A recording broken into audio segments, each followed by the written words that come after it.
ಇನ್ನು ಬೆಂಗಳೂರಿನಲ್ಲಿ 60 ಎಂಪೈರ್ ಹೋಟೆಲ್ಗಳಲ್ಲೂ ಕೂಡ ಗ್ಯಾಸ್ ಸಮಸ್ಯೆ ಎದುರಾಗ್ತಾ ಇದೆ.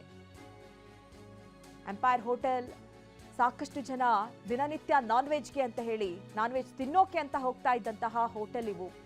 ಇಲ್ಲಿ ಈಗ ಸಮಸ್ಯೆ ಎದುರಾಗಿದೆ. ಸುಮಾರು 60 ಹೋಟೆಲ್ಗಳಲ್ಲಿ ಗ್ಯಾಸ್ ಸಮಸ್ಯೆ ಇದೆ. ನಾನ್ ವೆಜ್ಗೆ ಹೆಸರಾಗಿರುವಂತಹ ಎಂಪೈರ್ ಹೋಟೆಲ್ ಕಬಾಬ್, ಗ್ರಿಲ್ ಕಿಚನ್, ಶವರ್ಮಾ ಇದೆಲ್ಲವನ್ನ ಕೈ ಬಿಟ್ಟಿದ್ದಾರೆ ಅಲ್ಲಿನ ಸಿಬ್ಬಂದಿ. ಗ್ಯಾಸ್ ಕಡಿಮೆ ಬಳಕೆ ಆಗುವಂತಹ ಅಡುಗೆಗೆ ಮಾತ್ರ ಆದ್ಯತೆಯನ್ನ ಕೊಡ್ತಾ ಇದ್ದಾರೆ. ಬೋರ್ಡ್ ಹಾಕಿ ಗ್ರಾಹಕರಿಗೂ ಮಾಹಿತಿಯನ್ನ ಕೊಡ್ತಾ ಇದ್ದಾರೆ.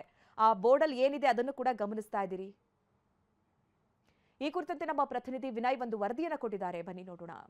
ಎಂಪೈರ್ ಹೋಟ್ಲ್ ರಾಜಾಜಿನಗರ ಇಲ್ಲಿದ್ದೀನಿ, ತೋರಿಸ್ತಾ ಹೋಗ್ತೀನಿ ನಿಮಗೆ. ಸದ್ಯಕ್ಕೆ ಒಂದು ಎಂಟ್ರೆನ್ಸ್ಗೆ ಒಂದು ನೋಟಿಸ್ ಅನ್ನು ಕೂಡ ಗ್ರಾಹಕರಿಗೆ ಡಿಸ್ಪ್ಲೇ ಮಾಡಿರುವಂಥದ್ದು. ಯಾಕಂದರೆ ಬರುವಂತಹ ಗ್ರಾಹಕರಿಗೂ ಕೂಡ ಈ ಮಾಹಿತಿ ಹೋಗಬೇಕು ಅನ್ನೋ ಕಾರಣಕ್ಕಾಗಿ due to temporary gas supply distribution some menu items may be unavailable today.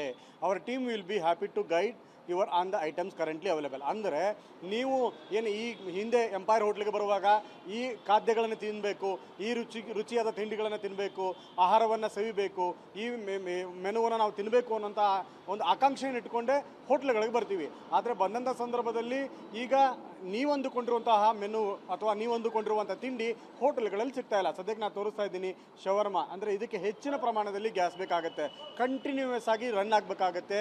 ಹೀಗಾಗಿ 1 ರಿಂದ 2 ಸಿಲಿಂಡರ್ ಗ್ಯಾಸ್ಗಳು ಇದಕ್ಕೆ ಮೀಸಲಿಡಬೇಕಾಗತ್ತೆ. ಹೀಗಾಗಿ ಇದನ್ನು ಸಂಪೂರ್ಣವಾಗಿ ಬಂದ್ ಮಾಡಿರೋದು ಕಂಡು ಬರ್ತಾ ಇದೆ. ಹೀಗೆ ನಾನಾ ಐಟಮ್ಗಳಿಗೆ ಸದ್ಯಕ್ಕೆ ಎಂಪೈರ್ ಹೋಟೆಲ್ನ ಮೆನುನಲ್ಲಿ ಬದಲಾವಣೆ ಆಗಿರುವಂಥದ್ದು.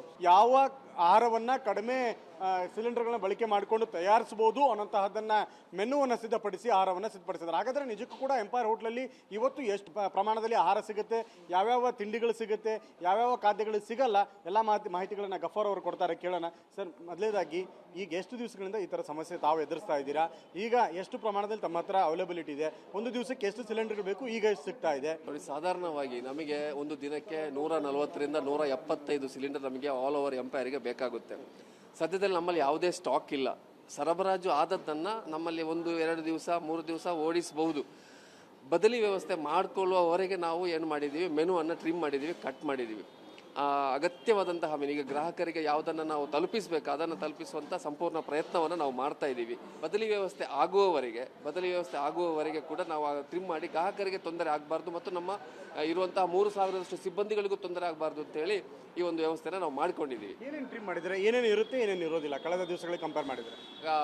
ಗೀ ರೈಸ್ ಇರುತ್ತೆ, ಬಟರ್ ಚಿಕನ್ಗಳು ಇರುತ್ತೆ, ಮಟನ್ ರಾಣ್ ಇರುವುದಿಲ್ಲ, ಕಬಾಬ್ ಇರುವುದಿಲ್ಲ, ಮತ್ತು ಗ್ರಿಲ್ ಚಿಕನ್ಗಳು ಇರುವುದಿಲ್ಲ. ಕೆಲವೊಂದು ಐಟಮ್ ಯಾವುದು ಜಾಸ್ತಿ ಕನ್ಸಂಪ್ಷನ್ ಆಗುತ್ತೆ, ಯಾವುದು ಗ್ಯಾಸ್ ತುಂಬ ಜಾಸ್ತಿ ಐಟಮ್ಗಳು ಹೆಚ್ಚು ಕನ್ಸ್ಯೂಮ್ ಆಗುತ್ತೆ ಗ್ಯಾಸ್ ನಮ್ಮಲ್ಲಿ ಜಾಸ್ತಿ ಈಗ ಹೋಗೋದು ಗ್ರಾಹಕರಿಗೆ ಬೇಕಾಗಿರೋದು ಗೀ ರೈಸು, ಅದಕ್ಕೆ ಬೇಕಾದಂಥ ಗ್ರೇವಿ. ಖಂಡಿತವಾಗಿ ಅದನ್ನು ನಾವು ಗ್ರಾಹಕರಿಗೆ ತಲುಪಿಸ್ತೀವಿ. ಮತ್ತು ಪ್ರಾಯೋಗಿಕವಾಗಿ ಸೌದೆಯಲ್ಲಿ ಯಾವ ರೀತಿ ಅಡುಗೆಯನ್ನು ಮಾಡಿ ಗ್ರಾಹಕರಿಗೆ ತಲುಪಿಸ್ಬೋದು ಅದನ್ನು ಕೂಡ ಪ್ರಾಯೋಗಿಕವಾಗಿ ಇವತ್ತು ನಾವು ಆರಂಭಿಸಿದ್ದೀವಿ. ಈಗ ಬರುವಂಥ ಗ್ರಾಹಕರಿಗೆ ಏನು ಹೇಳ್ತೀವಿ? ನಾನು ನಮ್ಮ ಪ್ರೀತಿಯ ಗ್ರಾಹಕರಿಗೆ ನಾನು ಹೇಳುವುದಿಷ್ಟೇ, ಸಮಸ್ಯೆ ಜಾಗತಿಕವಾಗಿ ವಿಶ್ವಾದ್ಯಂತ ರಾಷ್ಟ್ರದಲ್ಲಿ ಕೂಡ ಆಗಿದೆ, ಬೆಂಗಳೂರಿಗೆ ಕೂಡ ಅದರ ಬಿಸಿ ತಟ್ಟಿದೆ. ಇರುವಂತಹ ಮೆನುವಲ್ಲಿ ಅದನ್ನು ಉಪಯೋಗಿಸಿಕೊಳ್ಳಿ. ಖಂಡಿತವಾಗಿಯೂ ನಿಮ್ಮನ್ನು ನಿರಾಸೆ ಪಡಿಸುವಂಥ ಉದ್ದೇಶ ಎಂಪೈರಿಗಿಲ್ಲ, ನಿರಾಸೆ ಪಡಿಸುವುದೂ ಇಲ್ಲ. ಯಾಕೆಂದರೆ ನಿಮ್ಮಿಂದಾಗಿ ಗ್ರಾಹಕರಿಂದಾಗಿ ನಾವು ಇಷ್ಟು ಬೆಳೆದಿದ್ದೀವಿ. ಗ್ರಾಹಕರಿಗೆ ಅಗತ್ಯವಾದಂತಹ ಆಹಾರವನ್ನು ಸರಬರಾಜು ಮಾಡಲಿಕ್ಕೆ ನಾವು ಸದಾ ಸಿದ್ಧರಿದ್ದೇವೆ. ಕ್ಯಾಮರಾಮನ್ ಸಂದೇಶ್ ಜೊತೆ ವಿನಯ್ ಕುಮಾರ್ ಕಾಶ್ಯಪ್, ಟಿವಿ9 ಬೆಂಗಳೂರು.